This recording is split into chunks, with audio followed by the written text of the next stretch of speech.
get your control back. Okay. Now everybody in this room, I'm going to see who's going to be obedient to me. Amen. I want you to grab at least one of your fists while I'm preaching this message. Preferably your right hand. Because your right hand is signification of authority. Okay.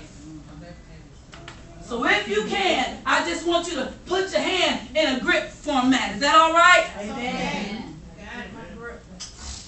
Because you got to get your grip back. Yes. If you don't get your grip back, you're going to keep losing stuff. All right. Okay. My God. Wow. Yes. God. Your grip secures what's in your hand. All right. Yes. Good God from Zion. Your grip secures that it won't drop out of your hand. And if your grip is strong enough, it'll keep the devil from taking it out of your y'all.